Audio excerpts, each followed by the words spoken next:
Here we go. Well, hello. Hello. Thank you, everyone. My name is Marcos, co-founder of Find Your Flow. Today, I have the privilege to be sat with Renata. Hello. But first of all, thank you so much, you all, for taking the time to be here. This is a safe space in which we're going to have a conversation. We haven't really prepared much, really, so it's going to be perfectly imperfect and very spontaneous, So Renata, welcome. Thank you for taking the time again. This is very special. Renata and I have met maybe over a year ago, and we have created great connections. We are a fan of coming to the office quite often. But yeah, it's today. It's all about you, your journey. So yeah, Renata, if you can introduce yourself to this space and share more about you, that would be amazing. So hello everyone, I'm Renata. I am originally from Brazil, but I've been living in the UK for the past 3.5 years. I currently work at KAO in the e-commerce team in the UK, and I look after our Amazon account. Should I speak a little bit about my what's your story like? Where how you end up in London? How did that happen? Cool. So living in the UK has always been a dream of mine. I had family here, and I grown up visiting London, and it always excited me. I love the culture here. I love how you can meet people from all around the world. I'm very passionate about the UK. Okay. And I saw myself working in Brazil and being quite happy about my role, about my job. I was working at a fashion e-commerce, looking after data, so our sales, budgets, targets, everything, and I really enjoyed that. But something was missing, and I think it was realizing my dream, making my dream come true, moving to the UK. But I couldn't just hop on a flight and come here and I needed a job, and I didn't know where to start because all my career was all based in Brazil. My experience, my network was all in Brazil. So I decided to do an MBA in the UK in order to facilitate that. I also think not only the MBA helped me with my career change, but also to step back and think about what I wanted to do in the long term, what were the skills that I should develop more. All my purpose at work. So that was quite interesting. And then after I finished my MBA, it was time to actually find my job, a post-MBA job in the UK. And I found it more challenging than I anticipated, first because it was in the middle of the pandemic. Oh, wow. So the world was changing. Everything that we thought it was true was changing, and people were just very, companies were cautious about making new hires because they didn't know what was going to be of the industries. And I always thought, after my MBA, I thought I wanted to move from e-commerce fashion to Fintech. And the reason for that is because of the culture. I was like, it's those companies have great culture of being creative, solving problems in different ways, of being inclusive, of having innovative products, and that's quite exciting, fast-paced. I was like, yes, that's for me.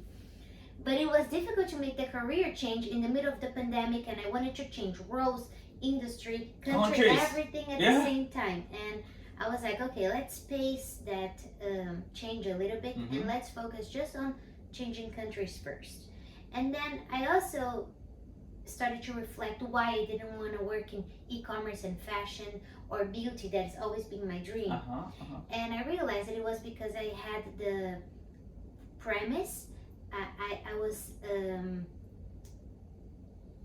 thinking that in all the beauty and fashion companies, they had horrible culture.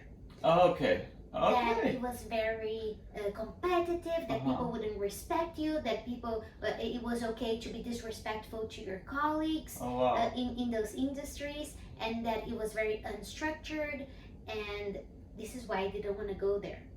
But then I started, as it was very difficult to find a job in Fintech, I started to do a little bit more research and ask people and talk to them about their jobs. And I love Japanese cosmetics, so I reached out to a few people working at KAO to understand more about the culture. And I found out... Hold on, you reached out to this randomly? Randomly, yes. Not only at KAO, but also in other companies as well. It's something that I learned on my MBA, that you have to just cold call. And I think that because it was pandemic and people were just at home, not as busy as non-pandemic times, they were willing to have a chat with me over a Zoom call. So I was just adding people on LinkedIn with a little message. Hey, I find your profile interesting. I'm curious about your job. Do you have 10 minutes to talk to me about your job and your role? And many people said, yeah, of course. That's amazing. You like the power of, connection. You just randomly approach people that you didn't know. Yes. And then people were keen to help. Or just to have that conversation with you, and that's amazing, Yeah, I'm very grateful for that. Otherwise, I wouldn't be working at KAO now. But of course, many people didn't reply to the messages, which is okay. But some people did, and that's quite... and I think that... Beautiful! Yeah, I think that's beautiful. Beautiful. Yeah. And also, I think that someone taking your call also says something about the culture of the company that they work at. Not only about the person itself, but the company too. So yeah, I spoke to some people at KAO. And at the time, they didn't have any roles available. But I created a connection. I created the network. It was not an extremely strong network, but it was a little sparkle there. Yes. And when the role that I applied came up, I reached out again a few months later, like 2 or 3 months later. And I was like, listen, remember me? Like, thank you so much for taking the time a few months ago to speaking to me. Now I realize that you have a role that might be a great fit for me. Would you be willing to write a recommendation? And that is a big step, because the person would have to write a recommendation for you without actually knowing you. So this very, very kind person, which is now a good friend of mine, wrote to the recruiter, and the team recruiting said, listen, I don't know this person in person, but she seems very interested about KAO, about the role, and she has good credentials, so I think you should interview her. And I got my interview with KAO, and thank God it worked really well. And I was like surprisingly shocked about the culture at KAO. I knew it was good, but I wouldn't expect it was this good. Yes. And I think there is never a perfect culture, but there is the culture of a company that fits best for you. And I found that at KAO. Well, congratulations. I can definitely, understand that, and it's beautiful, and there's so much learnings and beauty on what you have just shared with us. People being genuine in the way that they recommended you, people keen to connect, even though that they didn't really know you before. You created your network. You managed to get a job with the culture that works for you, even though you have all of this background and noise around, like, oh my god, beauty and fashion is going to be not good because all of the reasons that you mentioned, and then look at you. You're still working in the beauty and hair care industry with a company that you love, and you created meaningful connections along the way that I don't know if you ever imagined that you would, have that, reaching out to people randomly on LinkedIn, and then suddenly landing in the, your dream company in London, making your dream come true. So congratulations. Thank you. And I also think that the intention in the beginning was just like create small steps to go to Fintech. So I was like, great, I will start finding a job in the UK.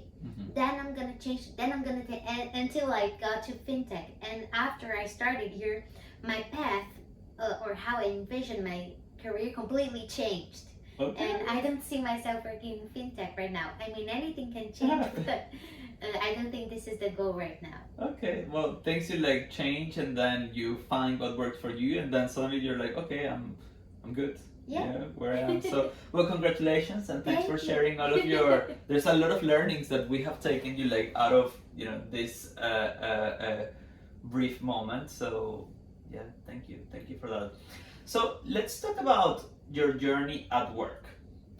In terms of the things that you have learned that, for example, led you to the conclusion that you needed some time to do your master's degree step by step. You had the time to reflect. Whenever you were having your reflections in terms of things that I like, things that I dislike, what are the top things that came to your mind that you were looking forward to have in the next adventure role, job? If you can tell us a little bit more about which were the things that you were looking forward to have, or maybe which were the things that, okay, like if this place has X, it's a no-go for me. So yeah, if you can elaborate more with us, that would be amazing. Yeah. So I think that the obvious thing when you're looking for your career, a next step in your career, or it's to think about the industry and the role. So, I want to work in the beauty industry as an e-commerce manager, or I want to work in a fintech as a product marketing manager. It's the obvious route. And I think what I did differently that helped me a lot was to think about which is the culture that I want, the company's culture that I want to work at.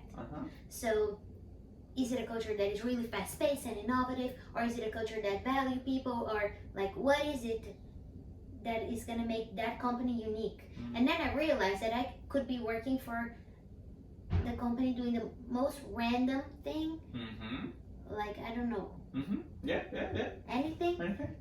But if the culture was good, I would feel valued, and I would feel that I was like working for something that inspired me, and this is what drove me. So I think that the top learning for me was to find a culture where you feel valued, where your work is valued, because this is gonna make a difference of how you see your day-to-day life, how you see your growth path. You touch upon something really deep, which is feeling valued. How did you get there? How did you come up with the conclusion that you wanted to work in a place where your work is being valued? How did you arrive there? Because it's such a, you were so focused, like on that, I think that, but again, if you wouldn't mind sharing, like, how did you get there? Well, I think it's by having an experience where you don't feel as valued, that you realize, that is important to me. So I always worked mainly doing data analysis. And previously I was working at a company that was not data focused. So you would work very hard to create interesting reports, get interesting insights, share them across different divisions. And then you would see all that work like having no purpose whatsoever. No one was using that. It was like, okay, that's interesting, but we're gonna base our decision in something else, like relationship, and I understand that, and that's okay. Some companies are not gonna make decisions based on data, but if you work on data, you want you should match that. So I think this is how I got to being like, okay, I think this is a important one for me. Well, thank you for sharing, because again, we come to work and we put our talents, and we hope those talents are going to contribute to ultimately to whatever is the goal for the companies.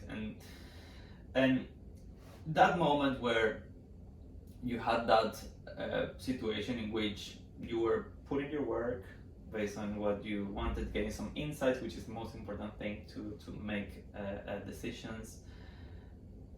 You know, how did you feel? You know, how did that impact you as an individual? Of course, you already mentioned that it makes you reflect a lot. But yeah, I think that if you can share with us, if you feel comfortable, like how did that affected you as a person and your, you know, if you want to touch upon mental health, how did that contribute to you? Because yeah, we spend most of our life at work. Yeah. So yeah, if you wouldn't mind, you know, whatever you feel comfortable. Yeah, so I think that is just draining because you put so much energy into work and making something interesting and meaningful, and you want to strive and be successful. But if you have a different expectation than the company, so the company is expecting you to do X, Y, and Z, and your expectation is to do something else, that lack of like matching expectations is just draining, and you just feel like very exhausted, tired, see no meaning in what you're doing, and you're just like it's pointless, and you feel unmotivated. So yeah, no, I can understand. It's like, yeah, it doesn't really. It seems that based on what you're saying, that it doesn't really fill you up, even though you are getting paid. You know, you are supposed to do the job that you're supposed to do. But when you get to see that, even though you're getting paid, you do the job, you see that your work is not being utilized. It's something that, you know, back to your words, like drains you, doesn't really take the most out of you. Yeah. Which is, it's very interesting because, you know, we come to work for multiple reasons, but it seems that what really, based on, you know, I'm just drafting out conclusions here that you tell me. It seems that what really brings the spark and the magic, you know, of doing a job is not necessarily into only, you know, having something to do related to your passion and getting paid. It's also that ability to see what you do contributing towards the resolution of the problem or towards the goals of the company. So it seems that that element of having your work contributing is something that really filled you up, spark, you know, drive, versus the other way when you were in those situations where it's like, oh my god, it's raining, you know, because you don't get to see the you know, the outcome put into practice. So that's, you know, that thanks for sharing. That's a lot of learning, wisdom, and takeaways, you know, for us to learn. And if you don't mind sharing, how did you end up in a different situation? How you end up being in a state of being in which you feel comfortable with the value that you add, plus you feel that value is being valued. You know, how did you, because you were in a situation where it's like, oh, you know, I'm doing what I'm supposed to do, but I don't feel valued. But then, you know, in your other experiences, maybe we're not going to point one, how did you come up with a completely different situation? What was that change? What was that element that was in place for you to feel like, oh, like I'm doing a job, I like it, I'm getting paid, I'm doing, you know, my talents, and I'm getting valued. Like how did it happen? So I think the first thing is, oh, this is not working, expectations are different, let me change what I'm doing. Then you change how your ways of working, what you're delivering, then you see that it's not working. So you're like, okay, I feel really empowered, let me change this whole organization and how it works, and let me like reinvent the wheel here. And that, of course, like doesn't work, because it doesn't work like that. And then you feel really drained because you're trying to change, or you're trying to change the world, and you're like, okay, maybe it's time for like a real change. And then that's when I started looking for a new job. And then I think when I focused on the culture of the company, of ways of working, and of being very clear of what is expected from me, and if I was okay with that expectation, like, yeah, I agree with that. I think that's the right thing to do. I think it's the right thing to focus on. I feel aligned with my manager expectations and the whole organization expectation. And I think this is when the change actually happened. When everyone is aligned on what is the actual, things to do. Yeah. And obviously, like, do you have some check in place, to that gives you the reassurance, that your work is actually being valued? Because, for example, you can be aligned. Let's say that, hypothetically speaking, let's say that you like somehow I'm your manager, and then we align, like, we need to create, this. Yes. But what if we create this and it never gets solved? Like, how did you, what are the checks that you have in place to that reassures you, like, okay, like I'm, working well. I'm in a culture that is amazing. Very aligned with the expectations. Is there anything else that you have like in check, for you to give you that extra reassurance, like, oh, actually, like, it's not only what I hear, it's also what I get to see, happening. Yeah. I think it's first they hear you when the company hears you. So you're like, oh, we need to create this. Did you ask me if I also think that this should be created? Or there are different ways to create this, or different timings to create this, or different priorities to create this. Did you ask me what I think those should be? And that's when the alignment actually happens, when everyone is hearing, listening, actually listening to each other. Because I think the worst thing, at least for me, is when you don't understand why or the purpose. You're like, oh, we need to create this. And I'm like, but for what? What are we going to do with it? What is the purpose of, like, why was this prioritized? Nothing. Oh, we just need to do it. And then you're like, oh, I don't think I agree. Or maybe I agree, but I don't know. So how can I agree?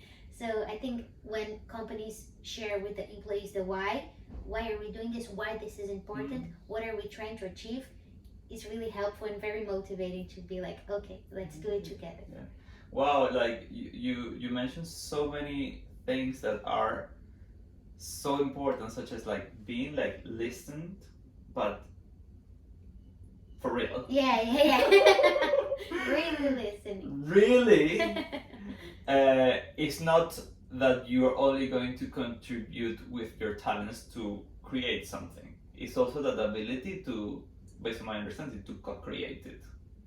Because back to your point, there are different ways to shape the future. There are different ways to create things. There are different ways to resolve a problem.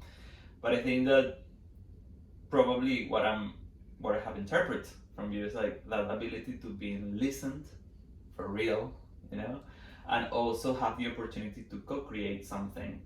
It seems that is what really drives that engagement, that energy that is goes beyond the actual work that we do, which is actually creating this, for example. Thank you, because that gives us a lot of inspiration about where motivation can come from. And it seems that it doesn't really take much. It takes being listened, having the possibility to co-create, having a great culture, having a great aligned expectations. Sometimes maybe we think that, oh, we need the perfection. Yeah. But not really. Like we sometimes like these basic things that if they're overlooked, it could end up in demotivation, people changing jobs. So yeah, well, thank you so much, for sharing your journey, your story. I'm pretty sure that there will be plenty of people out there that could potentially relate to what you're saying. It's really powerful, because throughout your story, we have seen, how you were in a situation where you didn't fully enjoy. Then you shifted, towards what works for you. And that's amazing, and you're taking these learnings for your life. Yeah. So that's brilliant. Well, thank you so much for your time again. Thank you. Thank you everyone to for sharing this time with us. If you like it, please share it. Find Your Flow has the intention to support others in their journey to manage stress at work. And the learnings that Renata has shared with us are extremely valuable for all of us, including myself, everyone. So thank you again for being part of this. To be honest, it was perfect. Perfectly perfect, but I loved it. How do you feel? Love it, It seems just trying to reflect back on our decisions and our journey, so it's good to have that time to stop and think about it a little. But and thank you for your contribution. You can be doing other things, and you're spending this morning with us. So thank you so much. Really appreciate it. And then see you next time. Thank you very much. Thank you. Cheers.